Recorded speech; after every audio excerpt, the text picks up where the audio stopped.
So alam nyo, no, medyo nagkaroon ng debate ngayon dito, no? Actually, magandang debate to, no? Nagbigay si Robin Padilla ng isang magandang topic para pagdebatihan. Sa wakas. Sa dami niya kababuhang ginawa, at least ito may sense ng konti, no? So sabi dito, no, committee ng pangbata ang gagawa ng pagdinig sa Senado, hindi ang committee ng hustisya. Paano ninyo may tuturing pa rin na bata ang pumatay sa 3, marami ang sugatan at binalot ng takot ang buong bansa? Okay. Ang pinag-uusapan dito yung juvenile. Yung juvenile law nga po na Pilipinas. Ngayon, sobrang trending nito ngayon. Pinag-uusapan ito, no? At nakita ko nga po yung ibang mga estudyante, no? Ginagawang debate ito ng mga teachers. Actually, good job. Good job ang mga teachers dun, ha? No? Nakita ko sa Facebook, no? Na may mga eskwelahan na ginagawa nilang topic sa debate ng mga estudyante nila, yung juvenile law po na yan. So ito po ngayon ang isa sa panaglalaban ngayon ni Robin Padilla. Yung juvenile law po na yan na mali daw. At ang sinisisi nga talaga ni Robin dito, si Kiko. Pati po yung mga follower ngayon ni Robin, sumusunod din po kay Robin na ngayon pinagmumura si Kiko. Mali, Kiko, ang ginawa mo. Mali yan. Bobo ka. Ganon yung nangyari. Oo. So, continue natin. Oh. So, ito nakita ko to eh. Ito yung juvenile, ito an act establishing comprehensive juvenile justice and welfare system creating the Juvenile Justice and Welfare Council under the Department of Justice. So, DOJ pala may hawak ng juvenile law po na to, no? Yung Bahay Pag-asa. DOJ rin pala yan. Akala ko DSWD, DOJ pala, no? Appropriating funds therefore and for other purposes. So may funds ito, no? Siyempre, mga kababayan, yung Bahay Pag-asa na yan, may pondo yan. Pagkain, sa mga professionals nga po na nag-evaluate sa mga bata, no? Mga teachers, no? Sa mga gumagawa nga po ng kanilang mga activities, mga professional po yan. So binabayaran pa ng gobyerno yan. So ito pala, napirmahan noong 2006. 2006, napirmahan. So panahon to ni Gloria Macapagal Arroyo. So ito, okay. Alam nyo, para sa akin mga pabayan, no? Itong juvenile law po na to, na ginawa noong 2006, ayan po kasi ang batas na nararapat nung panahon na yon. 2 dekada na po yan. Para sa akin, mga kababayan, napaka-unfair na sisihin si Kiko Pangilinan lang mag-isa. Alam nyo, ang kailangan sisihin dito, yung mambabatas natin, congressman tsaka senado. Na ang tagal-tagal nyo gumawa ng batas na nakalimutan nyo na kailangan ng amyendahan yung juvenile law na yan. Kasi tinan nyo mga kababayan ganito eh.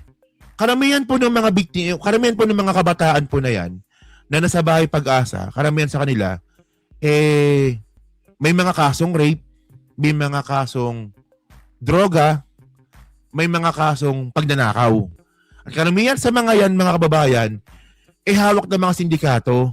So pag ganun, di ba, ang nangyari kasi dito mga ka-streetwise, no? Nalaman po ng mga kabataan na to, at saka ng mga sindikato na to, na ay iba yung batas pagbata. Alam nila eh. Kahit po yung mga namarel nung sa Tacloban, alam nila na iba yung trato. Pag sila po inaresto, well, kulungan pa rin yun kung tutuusin. Sa totoo lang, kulungan pa rin talaga yun kasi di ka makakalaya.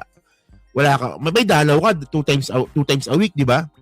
Pero kapag nabola mo yung mga professionals na ako yung nagbago na ako, makakalaya ka after 1 year. Ganon. Teka lang sabi ko parang parang okay, sige. Alam nyo, ang problema dito, ang bagal nila gumawa ng batas. Ang dapat dito, no, nung alam na po ng mga sindikato at alam na po ng mga bata na merong butas yung batas na yan, dapat inamyandahan na nila. Parang hindi ata allowed yung gadget, parang hindi ata allowed. So, hindi po talaga ako makapaniwala. Tignan nyo to, ito yung sinabi ni Robin eh. Sige, tignan nyo to. Makapaniwala, yan lang ang gagawin nyo? Dahil sa mga batang yan, ganyan lang i-interviewin nyo? Lalo na naman lalakas po ang mga loob ng mga sindikatong bata. Bakit naman dumating tayo sa puntong ito na kapag ang nakagawa ng karumal-dumal na krimen, tatratuhin pa ba natin itong Bata? Isa lang po yung ating mithiin, proteksyonan ng mga bata. Bata. Pero yung mga nakagawa po ng mga heinous crime, hindi ko po talaga matatanggap na tatawagin nating mga bata itong mga ito. Ito po yung nakakatakot po. Kung ito po ay hindi natin haharapin ngayon, ang sabi nga po ng ibang mga eksperto, baka isipin talaga ng mga bata na okay lang to. Kasi di naman tayo makukulong. Naniniwala tayo sa rehabilitation. Pero bago tayo makarating sa rehabilitation, magbayad ka muna ng kasalanan mo. Hindi naman po pwedeng hindi ka magbayad ng kasalanan. Yun lamang po. Actually, mga kabayan, no, sinabi to ni Robin, hindi pa nangyayari po yung shootout sa sa Tacloban. Oo. O nga pala, no? Paano pa rin tukang ulit, no? Ay, Robin, masyado kang affected dyan, pero bakit nung pumapatay si Duterte nung libo-libo mga Pilipino, ba't wala kang sinabi? All over na yung video na yan. Actually, parang ano nga, di ba? Parang na-predict ni Robin, no?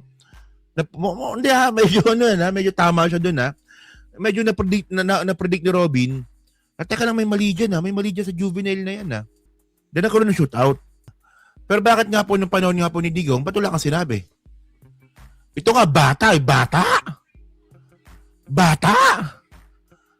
Eh si Duterte, matanda! Oh. Bakit si Duterte? No, matanda! Hindi ko pwedeng kartuwing matanda yan kung pumapatay ng tao yan. Kailangan niya munang pagdusahan ang kanyang mga ginawang kasalanan. Hindi yan matanda. O, di ba? So, ngayon ganito. Okay, sige. Ngayon, biglang may sumingit. Oo. Sinisisi naman po ngayon si Kiko Pangilinan din ni Rustom Padilla. Ito, panoorin nyo to ha. Kay Robin kanina, sana maintindihan ng mga senador. At I'm actually parang nananawagan ako kay Senator Kiko, no? Kasi alam nyo, ipinagkampanya ko po si Senator Kiko noon. Kasalanan mo pala yan eh. Medyo. Pero pinapaalala ko to kay Sharon na at sinabi ko ito na ikinampanya ko siya. Kinakampanya ko si Senator Kiko noon dahil naniniwala ko kay Sharon. Pero Sharon naniniwala.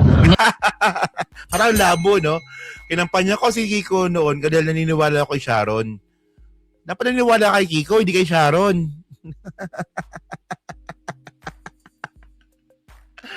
Ay, sabi ko sa inyo, di ba? Gulo. Sabi ko sa inyo wala tayong pakialam. Kung si Bibi Gandang Hari ay gusto niya maging transgender, wala tayong pakialam. Okay, di ba? Wag nating laitin. Ay, bakla. Walang ganon, ha? No? O ikaw, baklang matanda. Walang ganon. Ang pinag-uusapan natin dito, yung politika ni yung politika ni Rostom. Ni Bibing Gandang Hari. Oo, yan. O, sige. Continue. At sinabi ko ito na ikinampanya ko siya. Kinakampanya ko si Senator Kiko noon dahil naniniwala ako kay Sharon. Pero Sharon naniniwala. Ngayon, nananawagan ako sa iyo na parang hindi na yata ako naniniwala. Parang binabawi ko na po yun. Kasi ang sinasabi lang po kasi ni Robin, hindi ko po ito kinakampihan si Robin dahil kapatid ko.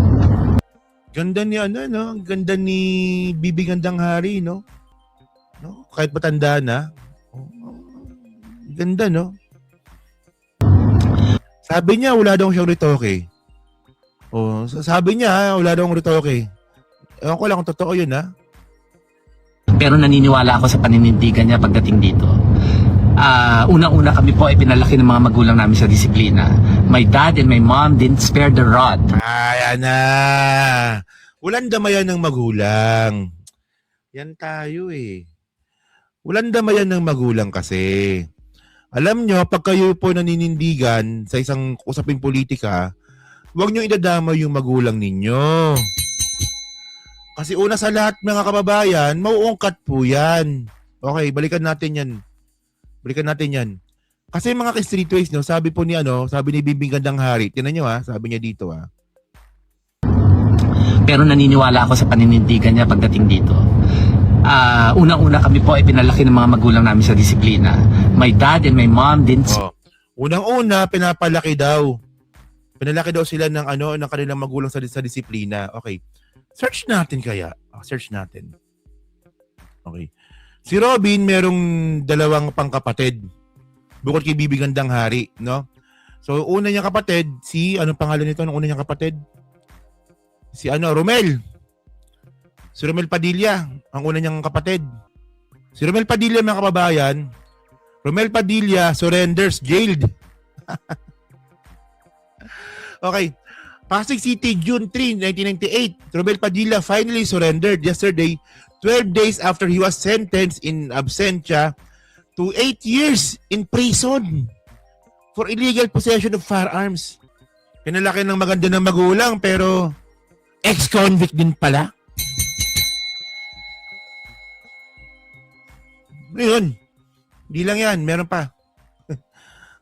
Ito pa. Yung isa niyang kapatid, di ba si Romel? Yung isa, si Royet.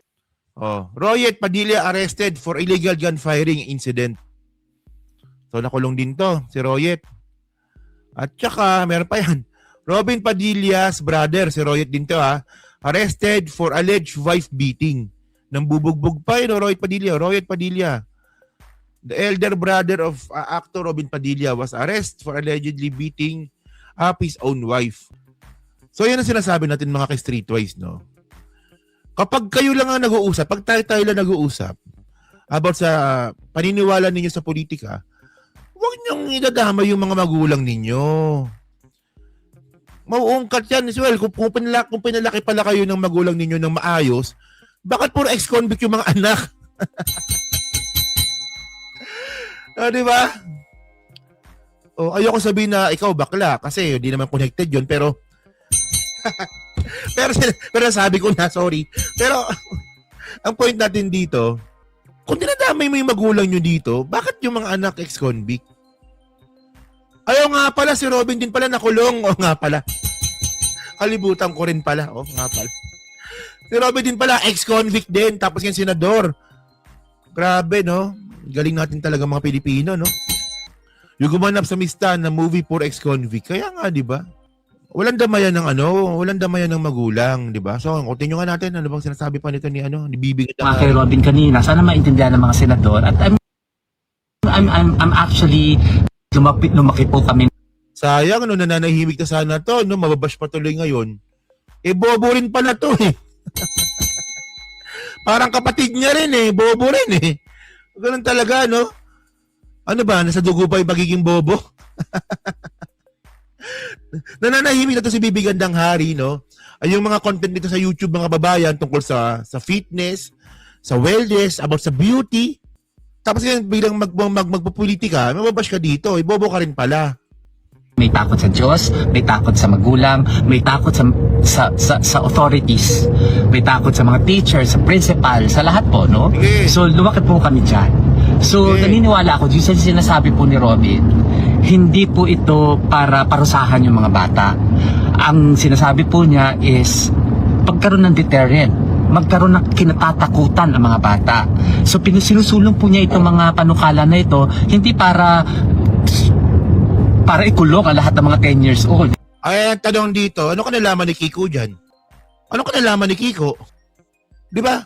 Kasi ang point natin dito mga kababayan, yung juvenile law po na yan, 2006 pa yan.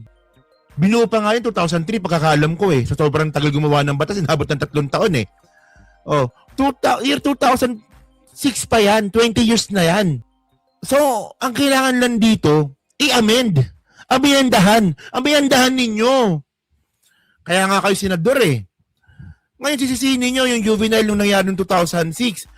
Malay ba natin na yung panahon na yan, ayan ang nararapat. Kaya nga dapat mga kababayan, no? Kaya nga merong amendments. O kasi ako hindi pa ako namumulitika noon nung 2006. Malay ko ba dyan? No? Naghihirap pa ako nung mga panahon na yon. Hirap na hirap ako sa buhay noon. Kaya wala akong pakialam sa politika niyan. Malay ba natin nung 2006, ayan ang nararapat na gawing batas. So, ang kailangan dyan, kung yun po'y outdated na, amiyandahan na lang. Hindi yung sisisihin nyo yung gumawa ng batas. Parang ganito. Ano ba magandang metaphor dyan? Nag-isip ako ng magandang metaphor kanina pa eh. Pero, napaka-unfair kay Kiko. No? Napaka-unfair kay Kiko. Na ang ginawa niya lang naman ng panahon na yan, kailangan lang ihiwalay. Kasi alam niyo merong yan eh. Merong pinagmulan yung batas na yan eh. Nalala niyo yung Death Row?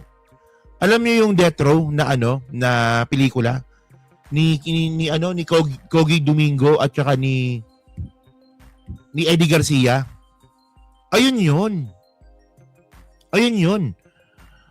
Kasi doon pinakita doon sa pelikula na yon na sobrang delikado na inahalo yung bata sa mga matatanda. Panoorin niyo yun, nasa YouTube yun yung Death Row. Ganun po yun. Death Row. Oo, si Kogi Domingo tsaka si Eddie Garcia. Ayan po pinagmulan niya ng batas na yan. Kasi po dati po talaga no, kapag ikaw po napagtripan, kahit minor de edad ka, hinahalo ka sa mga bata. Ay yung bata hinahalo sa matatanda. So, syempre, ano nangyayari doon? Di ba? Nabubugbog. Minsan, nare-rape pa minsan. Oh. So, kaya gumawa po ng juvenile law na yan, si Kiko. Noong mga panahon na yan, ayan po yung nararapat ng panahon na yon. Kasi bago di ba? Bagong batas yan eh. Ang problema, ang buong institusyon po ng Senado at saka ng Kongreso, na bakit hindi nyo inamyandahan nung nakita nyo nang may mali. Ang mali kasi dito, nakitaan po ng butas ng mga sindikato na pag mga bata pala, pwede palang makalaya after 1 year. O, di gawa tayo ng sindikato, mga bata yung paganahin natin. O, iba yung buhay ng 2006. O, hirap na hirap ako sa buhay nung talaga sa totoo lang. O. Ngayon nga, di na ako sumasakay ng jeep ngayon eh. Dati nag-jeep pa ako noon. Masabit pa ako sa jeep noon pag pumapasok sa trabaho.